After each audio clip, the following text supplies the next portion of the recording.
It's not too much to ask. I've been saying it since October the 9th, our first program after the October the 7th atrocity. That is, hand back all the hostages. It should be the minimum demand of the international community, of course, Israel as well.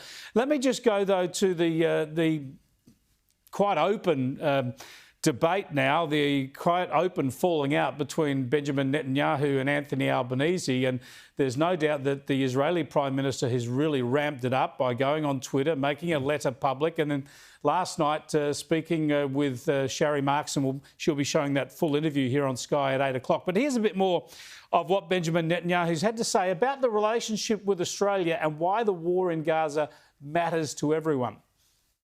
What will it take to restore the friendship between Israel and Australia?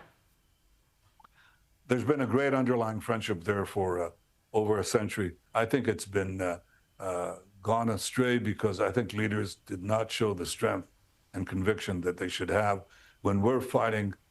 Actually, we're fighting the war of Western civilization against these barbarians. Alexander, give us your thoughts on this falling out and what the implications are. I think it's truly tragic. I mean, just looking at it from the point of view of the Labor Party, Dr. Everett, as the foreign minister back in the late 1940s, was one of the key players in helping to bring the state of Israel into existence through the United Nations. Bob Hawke was, of course, always a great friend of Israel's, and he always used to say that first they will go for Israel and then they'll go for us. That was it wasn't a unique expression of Bob Hawke's, but it's an expression he used. And I think that's what Prime Minister Netanyahu is getting at, that these people are not just against the Jews. They don't want just to destroy Israel as a state.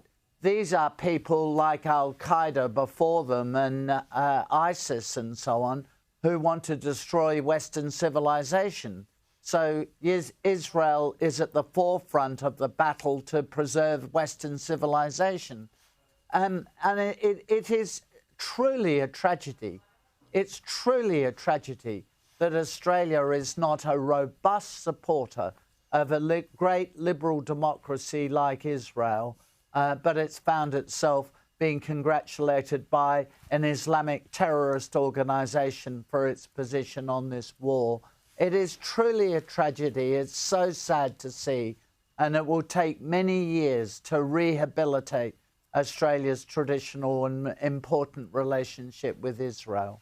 Yeah, shocking turn of events. Let me get your analysis too, if we can squeeze it in, of what's unfolded when it comes to Donald Trump, Vladimir Putin, Volodymyr Zelensky, and the striving for peace in Ukraine. We had the summit in Alaska, not much came out of that, but then the follow-up in Washington looks very promising. Where do you think we're headed?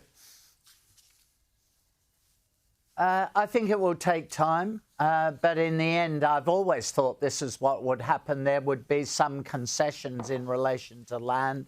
I mean, the Ukrainians clearly don't have any military capacity to win back, for example, Crimea.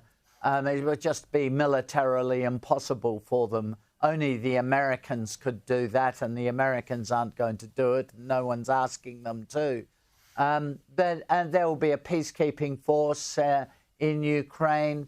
There will be a line of control. There will be long negotiations about transfer of territory and so on. But by the way, this is where I part company with so much of the media. President Trump is putting a huge amount of time and effort into trying to stop this bloody war. And he should be thanked for the efforts he's made. After all, his predecessor, President Biden, did nothing to end the war. And ultimately, I think President Trump supporting President Zelensky and the European leaders, yes, ultimately they will stop the war and there'll be some muddy compromise, but the fighting will eventually stop. Great stuff, Alexander. Thanks for joining us.